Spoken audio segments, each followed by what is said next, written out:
The first thing I want to talk about is motivation. We really want to motivate these kids to want to talk and want to communicate with their peers, with their parents, with their siblings.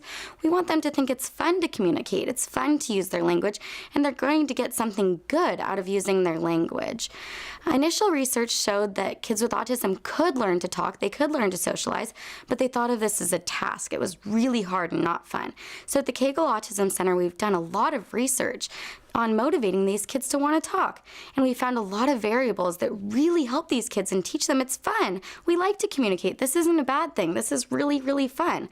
For example, one of them is child choice. So the children get to choose what they want to play with, what they want to talk about, what they want to learn about. It's really a lot more fun if the children are choosing this rather than the therapist thinking, oh, this might be fun.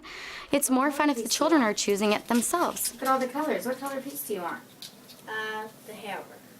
What color? This one. What color is it? Red. Okay.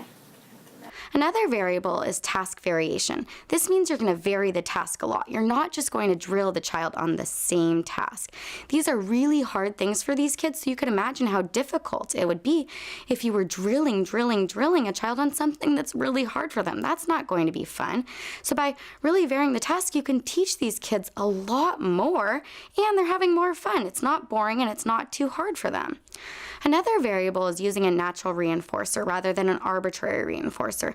So an example of this would be to have the child say the word candy and then they get the actual candy. This means when they're in the natural environment, if they were to say something like candy, they're probably likely to get a candy. This will help the kids generalize and really maintain the language that they're learning in a session with us.